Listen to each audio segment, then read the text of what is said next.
In this episode of the Dr. Clay Show, I'm going to tell you the truth about The Biggest Loser, when you should eat carbs to maximize your fat burning, as well as the dirty dozen, the 12 dirtiest fruits and vegetables. Then I'm going to answer a question about the best ab exercise and give you a great training tool that will help reinforce your grip in the gym.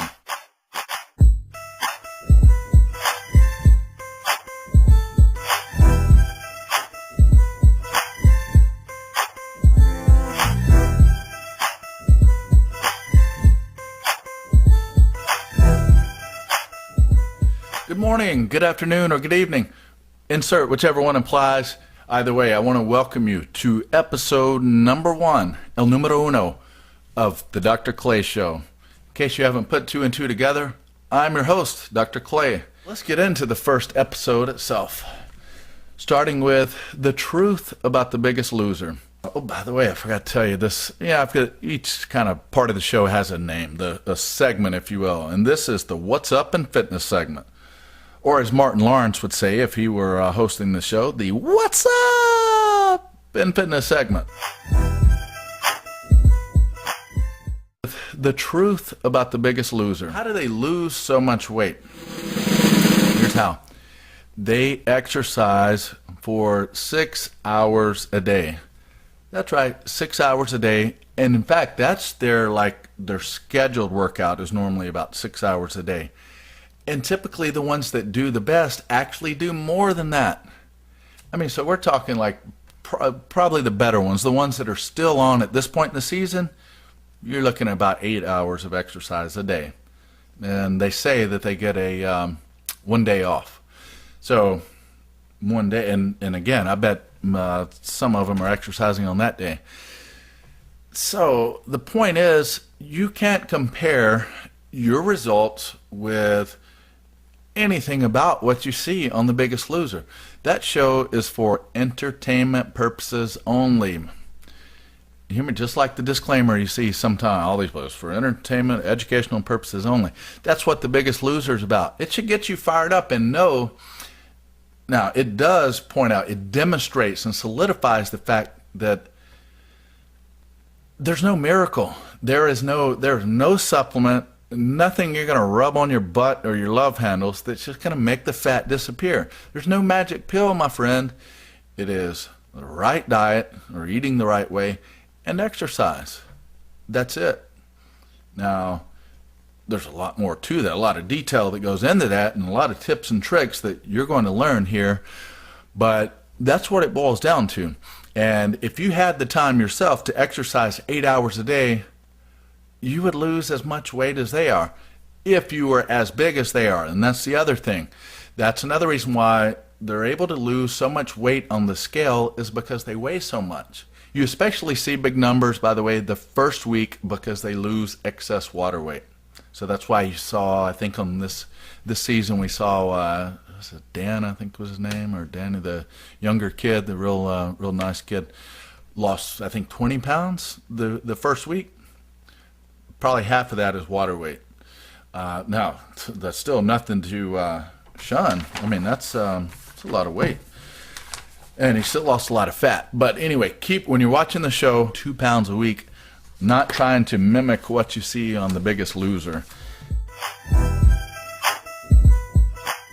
Now, let's move on to the Physique Enhancement segment of the show. That's right, the segment that's dedicated to helping you improve your physique. Now, specifically, we're going to talk about when you should eat carbs to maximize your fat burning. Now, you've probably heard that eating a low-carb diet really helps to burn fat, and it does. The only problem is that it also leaves you dragging like a bag of wet hammers. That's not good. If you don't have the energy to go work out, what in the world is the point of eating a low-carb diet, right? So here's a way that you can get the benefit of carbs, which is fuel for your muscles especially, so that you can get a good workout, but still burn a lot of fat. Here's how you do it. Eat the vast majority of your carbohydrates before your workout so that you have energy to get through your workout.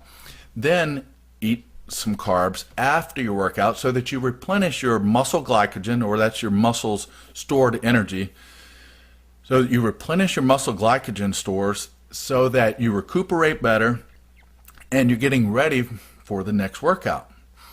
It's well known that that post-exercise window of opportunity, as we call it, is the key. That's the key time to consume the right nutrients to start the recovery process. And that's why those post-workout carbs really set the recovery or recuperation wheels in motion, getting you ready for your next workout. But again, like I said, by consuming some carbs before your workout, your blood sugar will not be rock bottom, and you'll feel good and you'll get a great workout. But then other times of the day, stick to a low carb diet. Then you'll maximize your fat burning, but you'll feel great and get great workouts.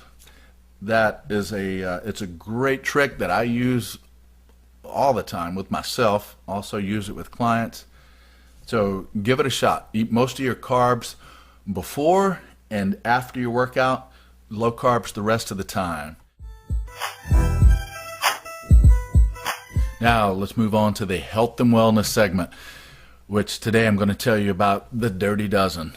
As I mentioned, it's the 12 fruits and vegetables that are the most contaminated with pesticides. Now, let me point out that I'm not like a tree-hugging, hippie, granola kind of guy. Not that there's anything wrong with that. I've definitely got my hippie side to me, but my point is I'm not rocking the Birkenstocks and doing all organic. So I'm not just like for the sake of eating organic, like, oh, no artificial this or that. Yes, that's ideal. I'll absolutely agree with that. Ideally, eat all organic. But in the real world, that can often be difficult to do, whether it's for convenience or just money purposes. Organic food costs more. However, this group, I've got to tell you about this group. They call the Environmental Working Group, which is a nonprofit organization.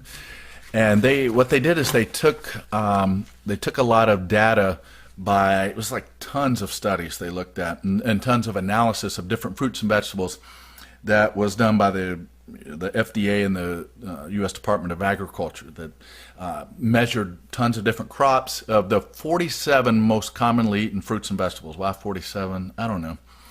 But they looked at that data and they found which ones are the most contaminated with pesticides.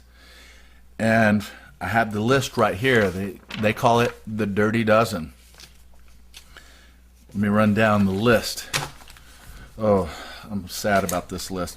Okay, the dirtiest fruit or vegetable is the peach, the absolute dirtiest. It tends to be either has the highest amount of pesticides or the highest number of pesticides, kind of a combination thereof. They call it pesticide load. It is the dirtiest, most contaminated fruit or vegetable, is the peach. Number 2 is our beloved apple. Number 3, bell peppers. Number 4, celery. Then nectarines, strawberry. Strawberry is great, like pretty low carb fruit. Well, they're dirty. Cherries. Number 8 is kale. Number 9, lettuce. 10, imported grapes. Number 11, carrots. Then number 12, pears. That's your dirty dozen, but here's how I roll. I roll like this. I'm going to give you more, some extra. Here's 3 more.